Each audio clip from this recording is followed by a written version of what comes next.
think I was about 17 or something, playing one of my first team games, and the pitch was turning, but they were cruising. They needed about 50 to win, and they were 1 wicket down, 2 wickets down, something like that.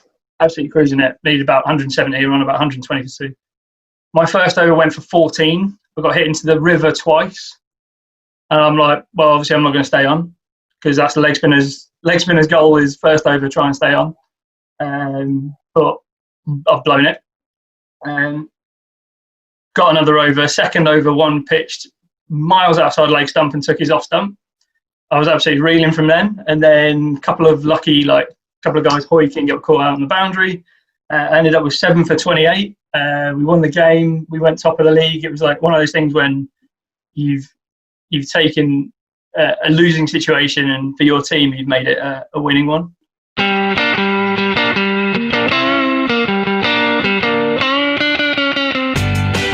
I think in terms of winning the game, I'd like to take the wicket, probably just because it's a bit more of that satisfaction. That's my job. My job is to take wickets, and if I've done that and we've won the game, then it's all that much better.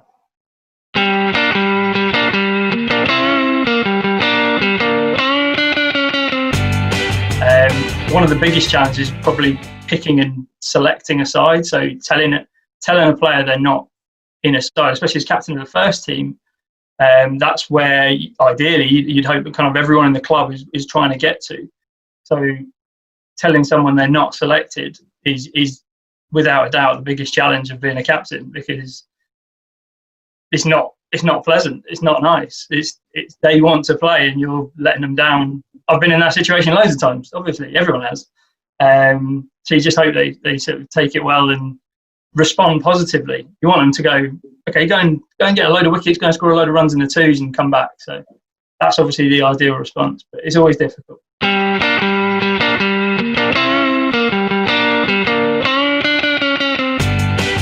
I try and take myself out of it and just think of yourself as one of your weapons that you have. So you as a captain have 5 or 6 weapons in your side, trying to use them at the right moment. So I'm going to bowl myself when I think I'm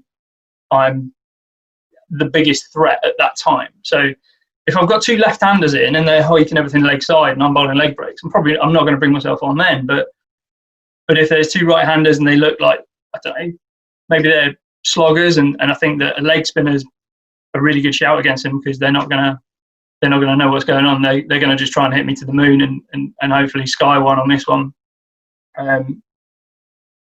So yeah, try and take myself out of it and think of it not selfishly, but just sort of what's the best moment for a leg spinner to come on.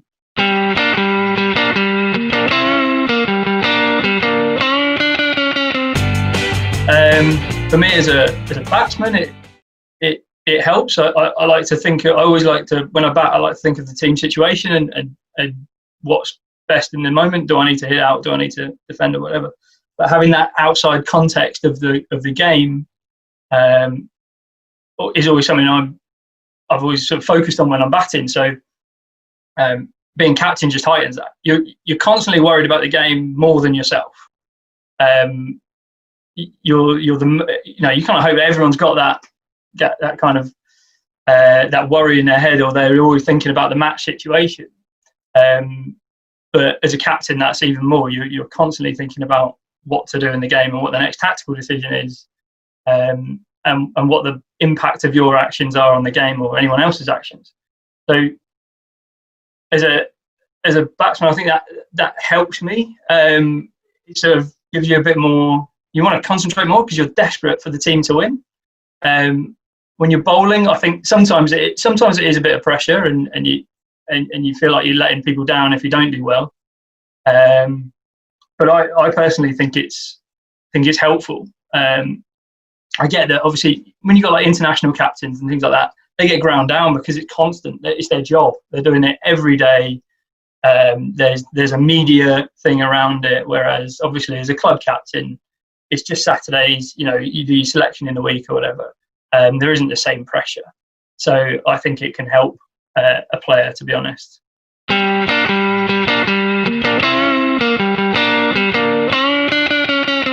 Like if you get another opportunity in this game, it might not be straight away, you might get taken off, but you might get another opportunity in that game. Try and prove why you're in that team and why you deserve a bowl, and think, and why you should be kept on, and so on. So you've just always got to be desperate to prove how good you are. I think, and try and take some wickets and get the guy back who hit you. So it's a competition, isn't it, cricket? So if the guy's hit you for 20, I'm more desperate to get him out than anyone else in that side.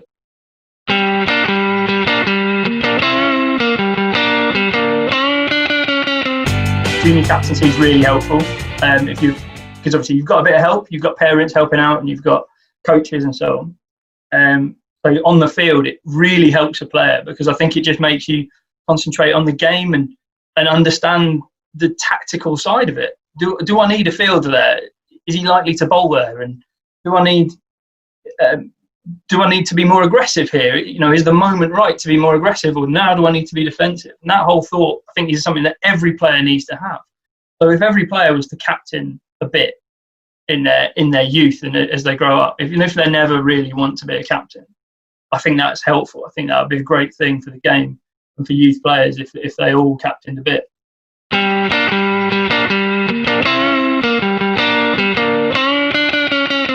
But when you're on the field, you need a plan of going, this bowler bowls like this is how he bowls. So what's the best way of him taking a wicket? It's easier in the first team. We've got good bowlers who will bowl in an area consistently. So what you might need to do, and what I like to ask a bowler when he comes on, if I don't know them that well, is what's your bad ball? Because let's set a field for that. We'll set one, maybe two players for your bad ball, and then let's set the rest of the field for your good balls. So we're trying to take a wicket, or we're trying to restrict on your good ball. This is where you generally bowl, so we'll do that. But let's have a couple of fielders for your bad ball. So like for me, my bad ball is definitely a drag down. Sticks in the hand, you drag it down, you get walloped out there. It's only ever going to go out there. No one ever hits it anywhere else. I get loads of wickets with my bad ball because I've got a couple of people posted for it. So it's just having that understanding of the game and just trying to keep it simple by going, okay, your bad ball is here, so we'll do that. And in terms of captaincy, when batting, is also to have a plan, like for your players. So to have, this is our order and this is why that order is that. It's not just because that guy says he's an opening batsman. It needs to be that what we're trying to do is we're trying to knock the cover off the ball a bit early on. We're trying to knock the shine off it, and we're just going to give us a platform early on. And these are the players that are best at doing that. And then these are the guys who are going to take advantage of that, and so on, and have an actual structure to your order when you're setting out your batting order as well.